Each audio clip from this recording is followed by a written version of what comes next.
হেই everyone, তোমাদের WBJEE decentralised counselling regarding already আমি দুটো ভিডিও দিয়ে দিয়েছি, যেখানে তোমাদের ইচ অ্যান্ড এভরি ডাউটস যেগুলো ডিসেন্ট্রালাইজড কাউন্সেলিং রিগার্ডিং তোমাদের মনের মধ্যে এসেছিল সমস্ত কিছু প্রায় আমি ক্লিয়ার করে দিয়েছি। বাট স্টিল এখনও বেশ কিছু ডাউটস তোমাদের মনের মধ্যে রয়ে গিয়েছে। যেমন মেজর তার মধ্যে যেটা, সেটা হচ্ছে চয়েস ফিলিং। যে এই যে এখন তো সমস্ত কলেজগুলো চলছে তো ডিসেন্ট্রালাইজড কাউন্সেলিং, আমি অলরেডি ভিডিও দিয়ে দিয়েছি যেগুলো যেগুলো চলছে, এবং বলেছি যে ফিউচারে যদি আরও অন্যান্য কোনো কলেজের আসে সেগুলো আমি আমাদের হোয়াটসঅ্যাপ চ্যানেলেতে ইনফর্ম করে দেবো। যারা জয়েন হয়নি জয়েন হয়ে যাবে, লিঙ্ক ডেসক্রিপশন বক্সে এবং ভিডিওর প্রথম পিন কমেন্টে দিয়ে রেখেছি। তো যেটা বিষয় সেটা হচ্ছে, এখানে তো কোনো ফর্মটা যখন সাবমিট করছি অনলাইনে, ফর্মটা যখন ফিল আপ করছি, তো সেখানে তো কোনো চয়েসের অপশানস আসছে না। তাহলে আমি চয়েসটা আমি আমার কী করে জানাবো বা কী বিষয়টা হবে, এই যে বিষয় মানে ম্যাটারটা, এটা নিয়ে তোমাদের মনের মধ্যে প্রচণ্ড রকমের ডাউটস রয়েছে। এবং তার পাশাপাশি সিট ক্যান্সেল নিয়ে, আমি অলরেডি একটা কলেজে আছি, সেটার কি হবে, এই হবে সেই হবে, এটা নিয়ে যদিও আমি এর আগের যে ভিডিওটা দিয়েছিলাম যেটা পার্ট 2, সেখানে আমি ক্লিয়ার করে দিয়েছি। বাট স্টিল তা সত্ত্বেও অনেকে এখনও পর্যন্ত বিষয়টা ক্লিয়ার করে উঠতে পারোনি। তো সেটার জন্য তাদের উদ্দেশ্যে আরও একটু ইন ডেপথে আমি তোমাদেরকে বুঝিয়ে দেওয়ার চেষ্টা করব। কাজে ভিডিওটা শেষ পর্যন্ত অতি অবশ্যই দেখবে। আর ভিডিওটা ভালো লাগলে একটা লাইক করে দেবে, সবার সাথে শেয়ার করে দেবে, যাতে যাদের যাদের মনের মধ্যে এই সমস্ত ডাউটসগুলো রয়েছে তাদেরও যাতে ডাউটসটা ক্লিয়ার হয়ে যায়। এবং স্টিল কোনো রকম কোনো ডাউটস বা কোনো ইস্যু থেকে থাকলে সেটা কমেন্ট বক্সে লিখে জানাতে পারো। দেখো, প্রথম যে বিষয়টা, মেন যে বিষয়, সেটাতে আসি হচ্ছে চয়েস ফিলিংয়ে। যে চয়েস ফিলিংটা কী হবে, দেখো এই যে আমাদের ডিসেন্ট্রালাইজড কাউন্সেলিং, ঠিক আছে, এইখানে মেনলি আমাদের কাউন্সেলিংটা হয় কিন্তু ফিজিক্যাল বেসে, ঠিক আছে, মানে ফিজিক্যালি কলেজে ভিজিট করে পরে তোমাদেরকে সিট পাওয়া বা মানে সিট অ্যালটমেন্ট আসা, এই জিনিসটা হয়। এখানে কোনো অনলাইন প্রসেসে হয় না। হ্যাঁ, এবার কি করে ম্যাক্সিমাম অফ দ্য কলেজ যেটা করে, সেটা আগে থেকে একটা গুগল ফর্ম বা তাদের একটা প্রপার মানে ওয়েবসাইটই একটা অনলাইন অ্যাপ্লিকেশন টাইপের তারা নেয়, যেখানে ফর্মগুলো ফিল আপ করতে বলে, ফিল আপ করে তারা ডাটাটাকে নেয়, সেটার বেসিসে একটা মেরিট লিস্ট পাবলিশ করে। এবার এই যে মেরিট লিস্টটা কী এবং এটা কতটা মানে ভাইটাল রোল প্লে করে তোমাদের অ্যালটমেন্ট পাওয়ার জন্য, সেটা যদি একটু বলি। দেখো, তোমরা ডাব্লিউবিজেইর পরীক্ষা দিচ্ছ, ফর্ম ফিল আপ করলে, পরীক্ষা দিলে এবং সেটার একটা মেরিট লিস্ট পেলে, যেটা হচ্ছে তোমাদের র্যাঙ্ক কার্ড নামে পরিচিত, যে তোমার কত র্যাঙ্ক এসেছে। ঠিক সেম যে জিনিসটা, সেটা হচ্ছে এখানে জন্য প্রযোজ্য। ফর এক্সাম্পল ধরো কল্যাণী গভর্নমেন্ট ইঞ্জিনিয়ারিং কলেজ, তোমরা যারা যারা কল্যাণী গভর্নমেন্ট ইঞ্জিনিয়ারিং কলেজের ফর্মটাকে ফিল আপ করলে, তোমাদের যার মানে যতজন ফিল করলে, তোমাদের যে ডাব্লিউবিজেই র্যাঙ্ক, সেটার বেসিসে যার র্যাঙ্ক সব থেকে ভালো মানে সব থেকে কম, ফর এক্সাম্পল একজন হয়তো ফিল আপ করেছে যার র্যাঙ্ক 100, আরেকজন ফিল আপ করেছে যার র্যাঙ্ক 500, আরেকজন করেছে যার র্যাঙ্ক 1000, এদেরকে যার র্যাঙ্ক 100 তাকে কল্যাণী গভর্নমেন্টের 1 র্যাঙ্ক দেওয়া হবে, যার 500 র্যাঙ্ক তাকে 2 র্যাঙ্ক দেওয়া হবে, যার 1000 তাকে 3 র্যাঙ্ক দেওয়া হবে। এইভাবে তোমাদের একটা মেরিট লিস্ট পাবলিশ করবে। মানে ওই যে লিস্টটা, ওই লিস্টে যার যে নাম্বারের নাম থাকবে বা তোমার মানে ডিটেলসটা থাকবে, সেইটা হচ্ছে কল্যাণী গভর্নমেন্ট ইঞ্জিনিয়ারিং কলেজের জন্য তোমার র্যাঙ্ক। এটা হচ্ছে মোদ্দা কথা এবং একদম সিম্পল ওয়েতে বলা। এবং এই যে মেরিট লিস্ট বা এই যে র্যাঙ্কটা, এটা শুধুমাত্র কল্যাণীর জন্য অ্যাপ্লিকেবল। অন্য কলেজের ক্ষেত্রে সেই কলেজ যখন তাদের মেরিট লিস্ট দেবে, সেই কলেজের জন্য সেটা অ্যাপ্লিকেবল। এটা হচ্ছে তোমাদেরকে মাথায় ঢোকাতে হবে, যে যে মেরিট লিস্টটা দেওয়া হচ্ছে সেটা পার্টিকুলার সেই কলেজের জন্য, এবং ওখানে তোমার ডিটেলসটা যে জায়গায় রয়েছে সেটা হচ্ছে ওই কলেজের জন্য তোমার র্যাঙ্ক। এবার তুমি সিট ভ্যাকেন্সি দেখবে, সিট ভ্যাকেন্সির হিসাবে তোমার কত র্যাঙ্ক এসেছে সেটার মতন একটা ব্যালেন্স করে একটা আইডিয়া করতে পারবে যে তুমি ওখানে গেলে বা অ্যাটেন্ড করলে তুমি কোনো সিট পেতে পারো কি পারো না। এইটা হচ্ছে মেন ব্যাপার, ঠিক আছে। এবার আসি হচ্ছে চয়েস ফিলিংয়ে। দেখো, অনলাইন ফিল আপটা হওয়ার পর দেখবে প্রত্যেকটা কলেজ কিন্তু একটা ডেট দিচ্ছে, ডেট এবং টাইম, যে ডেট অ্যান্ড টাইমের মধ্যে তোমাদেরকে সেই কলেজে গিয়ে ফিজিক্যালি ভিজিট করতে বলছে। তো ওই যে ফিজিক্যাল ভিজিট, ওইটা হচ্ছে তোমাদের মেন এবং ভাইটাল ইম্পর্টেন্ট জিনিস। মানে দুটোই ইম্পর্টেন্ট, অনলাইনে ফিল আপ করাটাও ইম্পর্টেন্ট, অফলাইনটাও ফিল আপ করাটা ইম্পর্টেন্ট, দুটোই করাটা মানে ম্যান্ডেটারি। কেউ যদি যে কোনো একটা করে, সে কিন্তু ডিসিতে পার্টিসিপেট করতে পারবে না। কেউ শুধু অনলাইনে ফর্মটা ফিল আপ করে দিল কিন্তু ফিজিক্যালি গেল না, তাহলেও তার কোনো লাভ নেই, সে ডিসিতে পার্টিসিপেট করলো না, কোনো সিটের জন্য সে এলিজিবলই হলো না, তাতে তার যত ভালোই র্যাঙ্ক হোক। আবার কেউ যদি অনলাইনে ফিল আপ না করে অফলাইনে চলে গেলো, যদি বলছে যে আমি তো ভুলে গিয়েছিলাম, খেয়াল নেই বা লক্ষ্য করিনি, তো চলে গেলে ওখানে তোমাকে ঢুকতেই দেবে না, তোমাকে কাউন্টই করবে না, কারণ ওখানে যা কিছু হবে মেরিট লিস্টের বেসিসে হবে। মানে যে মেরিট লিস্টটা কলেজের এন্ড থেকে প্রকাশ করা হবে অনলাইনে ফিল আপ করা মানে মানে ডিটেলসগুলোর হিসাবে। তো এই হচ্ছে ব্যাপার। এবারে তোমরা প্রত্যেকটা ক্যান্ডিডেট, এখনো পর্যন্ত কিন্তু চয়েস ফিলিংয়ের কোনো বিষয় আসছে না, এখনও আসেনি, কোথাও তোমাদেরকে চয়েস ইনপুট করতে মানে হয়নি। ফিজিক্যালি ভিজিটে গেলে, যাওয়ার পর ওইখানেতে তোমাদেরকে একটা হল রুমে বা সেমিনার রুমে তোমাদেরকে বসানো হবে, বসিয়ে পরে ওই যে মেরিট লিস্টের নাম অনুযায়ী যার র্যাঙ্ক সব থেকে মানে 1 আর কি, যার র্যাঙ্ক 1, যার ওই কলেজের জন্য 1 র্যাঙ্ক।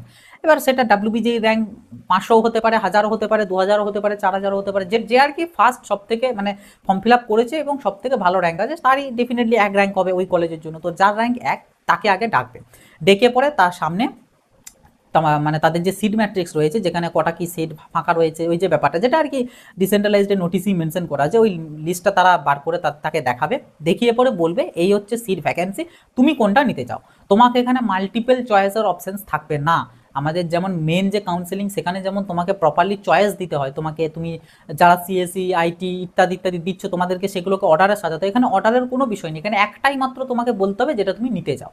ধরো ফর এক্সাম্পল তুমি সিএসসি নিতে চাও, তুমি বললে সিএসসি, দেখা গেল সিট ম্যাট্রিক্সটাই দেখলো, যদি সিএসসি সিট ফাঁকা থাকে, তুমি যে ক্যাটাগরি সে যে বিষয় রয়েছে সেটার রেসপেক্টে যদি সিট থাকে, তোমাকে অ্যালটমেন্ট দিয়ে দেবে, তোমাকে একটা কাগজে হয়তো লিখেও দিতে পারে, বা ওরা হয়তো সিস্টেমেও মানে নিজেরা করে দিল এবং তোমাকে আলাদা জায়গায় বসিয়ে দিল যে এখানে বসো, তোমার অ্যাডমিশনটা হবে, আগে আরও মানে বাকিদের সিটগুলো দেওয়া হোক, তারপর প্রত্যেকের এক এক করে অ্যাডমিশন হবে। তো এইভাবে হলো, তো তুমি সিএসসি বললে সিএসসি সিট ছিল, তোমাকে দিয়ে দিল। তুমি কিন্তু আর অন্য অপশানস পাবে না যে আমি এইটার সাথে এইটার মধ্যে কোনটা পাচ্ছি, এরকম কোনো বিষয় না। যেটা বলবে, যদি সেটা সিট থাকে তোমাকে দিয়ে দেবে, যদি সিট না থাকে তখন তোমাকে হয়তো বা জিজ্ঞাসা করতে পারে যে দেখো আমাদের সিএসসি সিট নেই, আইটির আছে, ইলেকট্রিক্যালের আছে, মেকানিক্যালের আছে, এগুলোর মধ্যে থেকে কোনোটারও তুমি চাও? যদি তুমি চেয়ে থাকো, যেটা চাইবে সেটার বলবে, সেটাতে দিয়ে দেবে। যদি বলে যে না আমার সিএসসিটাই লাগতো, তাহলে সিট নেই, কি করবে, বাস তোমাকে বাইরে পাঠিয়ে দেবে যে ঠিক আছে তুমি সিট অ্যালটমেন্ট পেলে না, বাড়ি চলে যাও। এই হচ্ছে ব্যাপার, এখানে আর অন্য কোনো জিনিস নেই। কারণ অনেকে আমাকে কোয়েশ্চেন্স করছিলে যে আমি যদি আমার নিজের মনের মতন সিট না পাই তাহলে কি হবে, অ্যান্ড কিচ্ছু না। তোমাকে ডাকবে, জিজ্ঞাসা করবে তুমি কোনটা নিতে চাও, যেটা বলবে তুমি, যার যেটা পছন্দ সেটা। আর তার আগে তোমাকে সিট ম্যাট্রিক্স হয়তো দেখাবে যে এগুলো এগুলো ফাঁকা আছে, এখান থেকে দেখে বলো, তুমি যেটা বললে যদি সিট থাকে তোমাকে দেবে, যদি না থাকে, এবার ধরো যেগুলো তো রয়েছে সেগুলো তো তুমি স্যাটিসফাইড নও, তো সেক্ষেত্রে বলবে যে না না এখানের মধ্যে যেগুলো রয়েছে আমি একটা তো স্যাটিসফাইড নয়, তো আমি কিছু চাইছি না, তো তোমাকে বার করে দেবে, চলে যাও বাড়ি চলে যাও, তোমার আর এখানে কোনো কাজ নেই। আবার নেক্সট জনকে ডাকবে, নেক্সট যার র্যাঙ্ক আছে তাকে ডাকবে, তাকে ডেকে জিজ্ঞাসা করবে তোমার কোনো কি নেওয়ার আছে, যদি নেওয়ার থেকে বলবে যেটা নেওয়ার সেটা বললে সেটা তোমাকে অ্যালটমেন্ট করে দিলো, যদি তোমারও কোনো কিছু না থাকে যাও ঘর চলে যাও। এইভাবে হচ্ছে ব্যাপারটা, এখানে কোনো তোমাদেরকে যে চয়েস লিস্ট দিতে হবে বা এই করতে হবে এরকম কোনো ব্যাপার কিন্তু নেই। হ্যাঁ, কিছু কিছু কলেজে এবার আবার কোনো একটু অন্য টাইপেরও করতে পারে, তোমাদেরকে হয়তো কোনো চিরকুট টাইপের দিতে পারে, কাগজ টাইপের, যেখানে তোমাদের প্রেফারেন্স লিখতে বলতে পারে, বিভিন্ন রকমভাবে করতে পারে, ঠিক আছে, এগুলো প্রত্যেকটা ডিপেন্ড করছে কলেজের উপর। বাট মেনলি যে ব্যাপারটা হয় সেটা আমি বলে দেবো, তোমাদেরকে ডাকবে এক এক করে, যার র্যাঙ্ক 1 তাকে আগে দেবে, ডাকবে, এইভাবে ডেকে ডেকে তোমাদেরকে জিজ্ঞাসা করবে এবং সেই মতন অ্যালটমেন্ট করতে করতে যাবে, যার যেটাতে পছন্দ হবে না তাকে বাইরে বার করে দেবে, চলে যাও, মানে বাইরে বার করবে না, ঘর চলে যাও, তোমার আর ওখানে থেকেও কোনো কাজ নেই, কারণ তুমি তুমি স্যাটিসফাইড নও, তো যেগুলোতে ফাঁকা রয়েছে সেখানে কোনোটাতেই তুমি স্যাটিসফাইড নও, তাই তুমি ঘর চলে যাও। এই হচ্ছে পুরো ব্যাপার, এর বাইরে কিছু নেই। এবার দেখা গেলো ধরো টোটাল 100 জন ফর্ম ফিল আপ করেছিল, 100 জনের মেরিট লিস্ট রয়েছে, তার মধ্যে দেখা গেলো 50 পর্যন্ত ডাকা হয়েছে, তার মধ্যেই যতগুলো সিট ফাঁকা ছিল সব ভর্তি হয়ে গেল, ঠিক আছে, সব ভর্তি হয়ে গেল। তো এই পরিস্থিতিতে এবারে তাহলে বাকি যে 50 জন তো গিয়েছিলে, তোমাদের কী হবে, তোমাদেরকে অ্যানাউন্স করে দেওয়া হবে যে না এই মুহূর্তে আর কোনো রকম আমাদের সিট ফাঁকা নেই, সমস্ত সিটগুলোই ভর্তি হয়ে গেল, তো তোমরা যে যার মতন করে বাড়ি চলে যাও, ব্যাস তখন এবার তোমরা সেমিনার হল থেকে বা ওই রুম থেকে বেরিয়ে পড়ে তোমরা যে যার ঘর চলে গেলে, মানে তোমাদের হলো না, তোমাদের সুযোগই এলো না, বাকি ফার্স্ট 50 জনের সুযোগ এসেছিল। কিন্তু এখানে যেটা বিষয়, অনেকে হয়তো আবার এরকমটা ভাববে, ধরো ফর এক্সাম্পল একটা কোনো কলেজের এক্সওয়াইজেড কোনো একটা কলেজ, সেখানে সিট ফাঁকা আছে হয়তো 20টা, তো এর মানে অনেকে আবার এইভাবে ট্রিট করো যে যাবো কি যাবো না, দেখা গেল তোমার মেরিট লিস্টে, সেই মেরিট লিস্টে তোমার ওই কলেজের জন্য র্যাঙ্ক এসেছে 50, তো তুমি দেখছো 20টা সিট, আমার 50 র্যাঙ্ক, আমি পাবো না, তুমি গেলে না, কিন্তু দেখা গেল পরে হয়তো খবর পেলে যার র্যাঙ্ক 60 ছিল বা 55 ছিল সে কিন্তু সিট পেয়েছে। কারণ কি, এই যে তুমি যে অ্যাজিউম করছো যে প্রথম 20 জনই তো পেয়ে যাবে, সেই যে 20 জন যে সিটগুলো ফাঁকা আছে সেগুলোই যে নেবে তার তো কোনো মানে নেই, কারণ তো কোনোটাতে সে স্যাটিসফাইড নাও থাকতে পারে, তো সে কেন নেবে, সে নেবে না, তো তখন তার পরের র্যাঙ্ক যার আছে তার কাছে সেই সুযোগটা যাবে, সেও যদি সেম হয়, যেগুলো ফাঁকা রয়েছে সেগুলোতে সে স্যাটিসফাইড নয়, তখন আবার তারপরের জন্য আছে, এইভাবে কিন্তু পিছোয়। তো ওই জন্য আমি বলবো মোটামুটি যে পরিমাণ সংখ্যক সিট তোমাদের ফাঁকা থাকছে প্রত্যেকটা কলেজে, তার থেকে অ্যারাউন্ড প্লাস তোমরা 30-40 বা 50 জন এক্সট্রা কিন্তু যাবে অবশ্যই। ধরো 50টা সিট ফাঁকা আছে, 50টা সিট ফাঁকা থাকলে তোমরা সেখানে প্রায় 110 থেকে 120 জন ক্যান্ডিডেট, মানে 110-20 পর্যন্ত যাদের র্যাঙ্ক রয়েছে তারা অবশ্যই অ্যাটেন্ড করবে, কারণ তোমাদের পেয়ে যাওয়ারও সম্ভাবনা থাকবে। হ্যাঁ, তারপরে যাদের তাদের অতটা না অ্যাটেন্ড করলে যাবে, যে কলেজগুলোর 100টার মতন করে সিট ফাঁকা রয়েছে সেগুলোতে মোটামুটি করে প্রায় তোমরা 200-র কাছাকাছি কিন্তু ক্যান্ডিডেট যাবে, 200 পর্যন্ত যাদের র্যাঙ্ক থাকবে তারা মোটামুটি অ্যাটেন্ড করবে, এইরকমভাবে অ্যাটেন্ড করবে। এবং আমি বলবো প্রত্যেকটা ক্যান্ডিডেটকে তোমরা ফিজিক্যালি ভিজিট করো, তাতে তোমার র্যাঙ্ক যেমনই থাকুক, কারণ গিয়ে ওখানে বসলে তোমরা মানে এনভায়রনমেন্টটা বুঝতে পারবে, কিভাবে কি হচ্ছে জিনিসটা বুঝতে পারবে, এবং নিজের সুযোগ যদি চলে আসে তো সেক্ষেত্রে তো সেটা ইউটিলাইজও করতে পারবে। তো বাড়িতে বসে ওই নিজে দেখে নিলাম যে ও বাবা পাবো না আর যাবো না, এইটি করলে কিন্তু আলটিমেটলি নিজেরই লস। তো এই আর কি ব্যাপার চয়েস ফিলিং রিগার্ডিং। আশা করছি এই চয়েস ফিলিং রিগার্ডিং যে ডাউটসটা তোমাদের ছিল এটা তোমাদের থাকছে না। নেক্সট এখানে আরেকটা ছোট্ট ডাউটস যেটা ক্লিয়ার করা, সেটা হচ্ছে অনেকে আছো যারা হয়তো বলতে পারো যে দাদা সেম ডেটেই দুটো কলেজের পড়ে গিয়েছে, তো সেই ক্ষেত্রে কোনটা অ্যাটেন্ড করবো। এই রকম পরিস্থিতিতে তোমাদেরকে দুটো কলেজেরই যে সিট ম্যাট্রিক্স, যে মানে ভ্যাকেন্ট যে সিটের যে ম্যাট্রিক্সটা সেটা ওপেন করবে, ওপেন করে দেখবে, সাথে তোমার র্যাঙ্কটা লিখবে, মানে ওই পার্টিকুলার কলেজে তোমার কত র্যাঙ্ক এসেছে মেরিট লিস্ট অনুযায়ী। এবার ওই যে র্যাঙ্ক, সেই র্যাঙ্কের হিসাবে বিচার করবে যে তুমি কোন কলেজের সিটটা তুমি চাইছো। তারপর নিজেকে এটা অ্যাজিউম করতে হবে যে আমার যা র্যাঙ্ক রয়েছে এবং যা সিট ভ্যাকেন্সি রয়েছে সেই হিসাবে কোন কলেজে আমার পাওয়ার সম্ভাবনা বেশি, যেটাই পাওয়ার সম্ভাবনা বেশি সেটাতে অ্যাটেন্ড করবে। কারণ সেখানে অ্যাটেন্ড করলে তুমি ডেফিনেটলি যেহেতু সম্ভাবনা বেশি সেহেতু পেয়ে যেতেও পারো। এবার দেখা গেল তুমি একটা কোনো যেটাতে পাওয়ার সম্ভাবনা নেই, ফর এক্সাম্পল সম্ভবত আমার এক্স্যাক্টলি মনে পড়ছে না, বোধহয় কল্যাণীর আর রামকৃষ্ণ মাহাতো সেম ডেট পড়েছে, তো এই ক্ষেত্রে অনেকে আছো কল্যাণী তো ভালো কলেজ, চো কল্যাণীতেই যায়, কিন্তু দেখা গেলো তোমার অন্যদিকে রামকৃষ্ণ মাহাতোতে তোমার পেয়ে যাওয়ার মানে হিউজ পসিবিলিটি ছিল, 80% সম্ভাবনা ছিল তুমি তোমার পেয়ে যাওয়া সে। হ্যাঁ, এবারে যদি তুমি এটা স্ট্রংলি এগ্রি করো যে না আমার কল্যাণী চাই, আমার ভালো কলেজে যাই, আমি রামকৃষ্ণ মাহাতো সিএসি পেলেও আমি যাবো না, আমি যে ব্রাঞ্চটা চাইছি সেটা যদি ওই কলেজটাতে পাই, আমার ওই কলেজটা আমার পছন্দ না, আমি যাবো না, সেই ক্ষেত্রে ঠিক আছে তুমি কল্যাণীতে যাও। কিন্তু তোমার যদি মোটিভ ছিল এটা যে না আমি একটা সিট পেয়ে গেলে আমার চলে যাবে, তো সেই জায়গাতে আমি বলতাম তুমি কল্যাণীর পরিবর্তে রামকৃষ্ণ মাহাতোতে যাও, কারণ ওখানে যেহেতু তোমার পসিবিলিটি বেশি, তুমি শুধু শুধু কেন কল্যাণীর ভিড়ে তুমি ঢুকতে যাবে, যেখানে তোমার পসিবিলিটি খুব কম বা একদমই নেই, তুমি যেখানে পসিবিলিটি বেশি সেখানে যাও। তো এইভাবে কিন্তু নিজেদেরকে এই চয়েসগুলো করতে হবে, এগুলো কেউ তোমাকে করিয়ে দেবে না বা বলেও দেবে না যে কোনটাতে যাবে না যাবে, ওগুলো নিজেকে মেরিট লিস্টের নিজের র্যাঙ্ক অনুযায়ী দেখে শুনে সেই মতন তোমাকে ঠিকঠাক করতে হবে। ওকে, তো এই বিষয়টা গেল। এবার আসছি অ্যাডমিশন ক্যান্সেলেশনের বিষয়। দেখো আমি তোমাদেরকে বারবার এই কথাটা বলে আমি হাঁপিয়ে উঠেছি যে তোমাদের মেন ডাব্লিউবিজেই যে রাউন্ড দুটো তার সাথে এই ডিসেন্ট্রালাইজডের কোনো রকম কোনো সম্পর্ক নেই, তাই ওই রাউন্ডে যা হয়েছে না হয়েছে সেগুলো ওখানেই শেষ হয়ে গিয়েছে, ওটার কোনো জিনিস তোমাদের এই ডিসেন্ট্রালাইজডে আসবে না। এটা কেন বলছে, কারণ ওই যে সিট অ্যাডমিশন, যেটাতে অ্যাডমিশন হয়েছে, তুমি অ্যাডমিশন কোন রাউন্ডে হয়েছে, তুমি কি ডিসেন্ট্রালাইজডে হয়েছো, হওনি তো, তুমি তো ভর্তি হয়েছো রাউন্ড 1 কিংবা রাউন্ড 2তে, তো তুমি যদি ডিসেন্ট্রালাইজড কাউন্সিলিংয়ের কোনো কলেজ যদি পাও তো তোমার কেন ওটা তোমার ক্যান্সেল হতে যাবে, এই কথাটা তোমরা কেন বুঝতে পারছো না।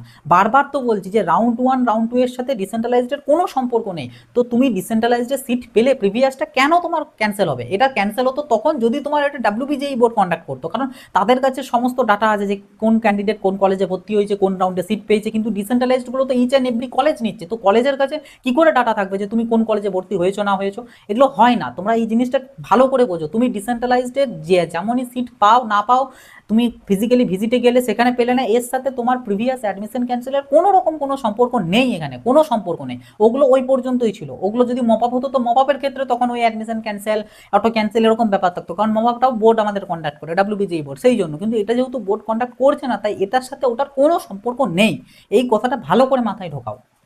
তাই এখানে যেমনই কন্ডিশন হোক, তুমি মানে ডিসেন্ট্রালাইজড একটা সিট পেলে তোমার প্রিভিয়াস ক্যান্সেল হবে না, তুমি যখন ম্যানুয়ালি ক্যান্সেল করবে তবে গিয়ে একমাত্র ক্যান্সেল হবে। তুমি ডিসির থেকে 2, 3, 4, 5টা কলেজে তুমি অ্যাটেন্ড করলে, 5টা কলেজে সিট পেলে, তা সত্ত্বেও তোমার ডিসিতে যতগুলো পেলে সেগুলোরও একটাও ক্যান্সেল হবে না, এবং এদিকে রাউন্ড 1 রাউন্ড 2তে যেটা পেয়েছিলে সেটাও ক্যান্সেল হবে না, কোনো সিটই তোমার ক্যান্সেল হবে না, তুমি প্রত্যেকটাতেই ভর্তি হতে পারবে। কিন্তু অ্যাট দ্য এন্ডে গিয়ে তোমাকে ডিসিশন নিতে হবে যে তুমি কোন কলেজটাকে কন্টিনিউ করতে চাইছো, যেটাই চাইছো সেটারটা কন্টিনিউ করবে, বাকি যতগুলো কলেজে ভর্তি হয়েছিল সব কলেজে গিয়ে তোমাকে অ্যাডমিশনগুলো ক্যান্সেল করে আসতে হবে, তারপরে গিয়ে তোমার ক্যান্সেল হবে। তার আগে অটো ক্যান্সেল এখানে হয় না, অটো ক্যান্সেল বলে জিনিস থাকে না এখানে, ঠিক আছে, অটোমেটিক ক্যান্সেল কখনোই হবে না এরকম, তোমাকে গিয়ে ম্যানুয়ালি সমস্তগুলোতে ক্যান্সেল করে আসতে হবে। আর গভর্নমেন্ট কলেজ হলে তোমাকে রিফান্ডের জন্য কথাবার্তা বলে আসতে হবে যে কীভাবে কী পাবো, কখন কী পাওয়া যাবে, কতদিন পর পাওয়া যাবে, কত অ্যামাউন্ট আমি পাবো, তো এই সমস্ত কথা তখন গিয়ে বলে আসতে হবে। তো এই জিনিসগুলো মানে তোমরা নিজেরা কমপ্লেক্স করে ফেলছো জিনিসটা, আমি বারবার প্রথম দিন থেকে এই কথাটা বলে আসছি যে রাউন্ডের সাথে আমাদের ডাব্লিউবিজের মেন কাউন্সেলিংয়ের সাথে ডিসেন্ট্রালাইজডের কোনো রকম কোনো ডিরেক্ট সম্পর্ক নেই, ইভেন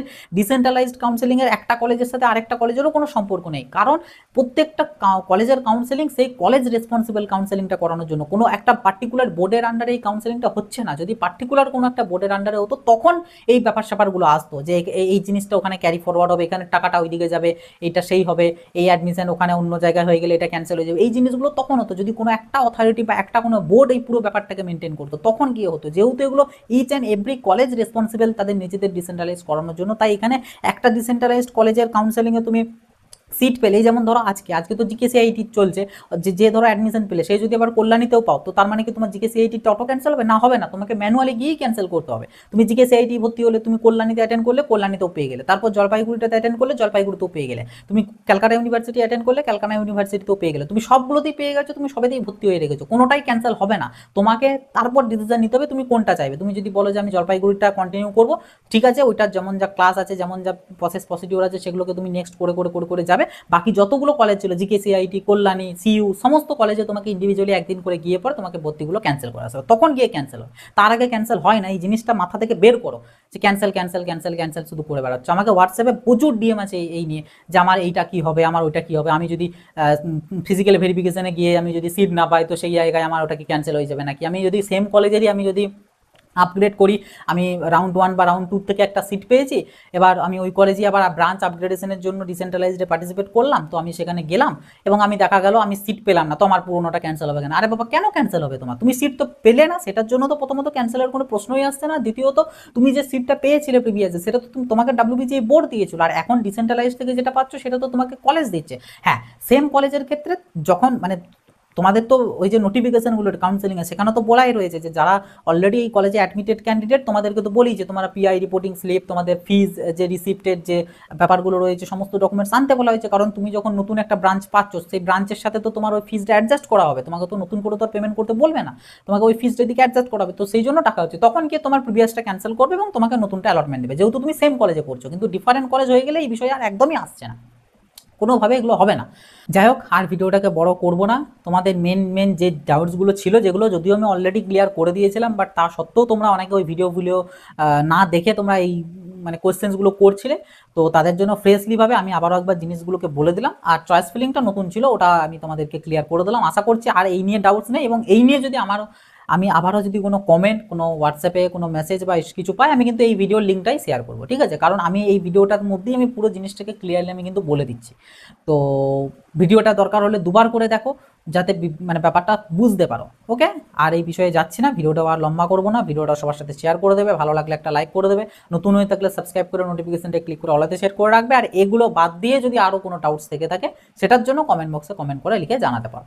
বাস, চলো আসি, আবার দেখা হবে নতুন একটা ভিডিওতে। সকলে ভালো থাকবে, সুস্থ থাকবে।